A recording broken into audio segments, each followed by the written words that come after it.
biz nima uchun 9-may bayramini xotira va qadrlash kuni deb e'lon qildik? Xotira deganda biz bu foniy dunyodan o'tgan ajdodlarimizni eslash, ularning chirog'ini yoqib, ezgu ishlarni davom ettirishni tushunamiz. Bu xalqimizga xos azaliy fazilatdir. Xotirasi bo'lmagan tarixni unutgan, o'z ajdodlarining qadriga yetmaydigan millatning istiqboli yo'q. Bu haqiqatni kishilik tarixi isbotlab turibdi.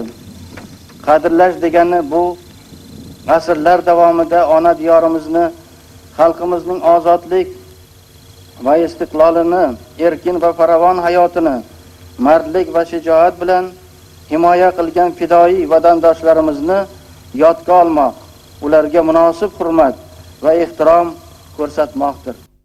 Agar tinchlik bo'lmasa, osoyishtalik bo'lmasa, har tomonlama bugun osuda hayot bo'lmasa, agar bu natijalarga erishish mumkinmi? O'zi qurish, barpo etish degan narsa mumkinmi? Har qadamda urush bo'lsa, buni atrofini ko'ryapmiz. Shuni agar bizlar har qadamda shu tinchlik uchun kurashamiz degan harakatda bo'lmasak, har qanday balo qazolarni aytaylik ostonamizdan yiroq tutish, shu narsani o'ylamasak, bu yutuqlar o'z yo'li bilan bo'larmidi? Hech qachon. O'z yo'li bilan hech narsa bo'lmaydi o'zi, tagini ko'rsangiz. Hamma narsaga intilish kerak. Hayolda o'tkazish kerak. Buni rejalarni qurish kerak. Nimaga aylanadi? Qanday xarajatlarga aylanadi? Lekin tinchlik bo'lmasa agar hech narsa bo'lmaydi. Odamning hayoli qayerda? Qayerda qon to'kilyapti, nimalar bo'layapti, hokazo faqat shu. Boshqa hech narsa emas va butun kuchimiz, butun imkoniyatimiz faqat tinchlik o'rnatishga bo'ladi. Mana shuncha yil rahbarlik qilib bitta narsani aytamanki, tinchlik, osoyishtalik, omonlik mana bizlarning mezonimiz.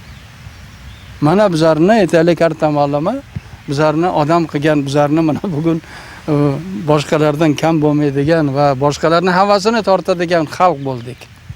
Bizlar uchun nima? Birinchi navbatda eng muhim inson nomi, insoniylik, odamiylik, fazilat. Agar xalqda bo'lsa, agar albatta namoyon bo'ladi. Bo'lmasa agar hech narsa bo'lmaydi.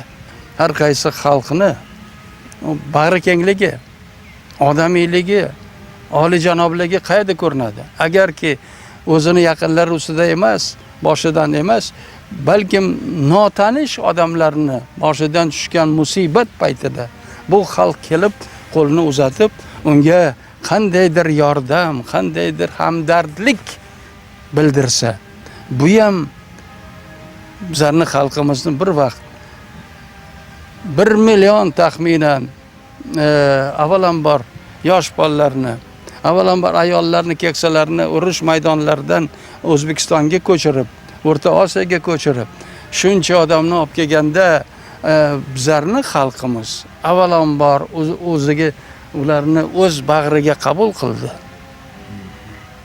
Qo'l uzatdi. Sen yetim emassan degan mana shu oliyjanob gaplarni o'rtaga qo'ydi. Mehr, muruvvat ko'rsatdi. Bir burda nonni ular bilan baham ko'rdi. Odam nima uchun yashaydi? Bizlardan keyin nima qoladi desa agar, mana shunday meros qoladi.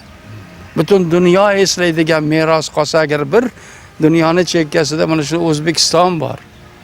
Mana shu O'zbekistonda mana shunday odamlar, insonlar yashaydi. Hayolga keladi. Bir vaqtlar shunday dahshatli, qonli urush paytida shu yoqqa bizlar hayot gardishi shu yoqqa olib keldi. Ko'chirdi bizlarni. Shu paytda bizlar xuddi yangi vatan topgandek o'zimizni his qildik desa agar, bundan ko'proq gapni, ko'proq aytaylik o'zi ruhini ko'tarish uchun yana nima kerak odamga? Men o'ylaymanki, bunaqa narsalarni hozirgi zamon, hozirgi avlod, albatta men shular bilan ko'p uchrashib turaman, boshqa mamlakatda bo'lganda, boshqa joylarda bo'lganda, ular holi beri bu qanday oliyjanob xalq ekanini bugun zavq bilan gapiradi. Bunday gaplarni eshitish odamga qanot beradi. Bu tabiiy hol.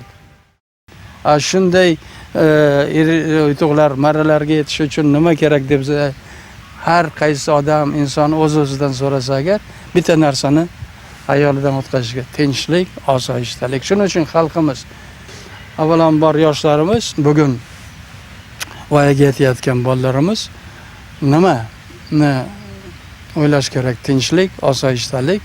Bu bizlarni shunday fe'l-atvorimizga kirib qolganki, buni yosh ham shuni o'ylaydi, asosan qariyalar ham har qadamda qo'lini Fotihaga tortib nima haqida so'raydi Yaratganimizdan? Tinchlik bersin deydi, omonlik bersin. Va bizga nima kerak desa agar, bizga tinchlik kerak, bizga omonlik kerak deb hammasi ham qaysi bir odam, shu yurtda yashayotgan odam buni qandaydir juda o'ziga yaqin qabul qilgan.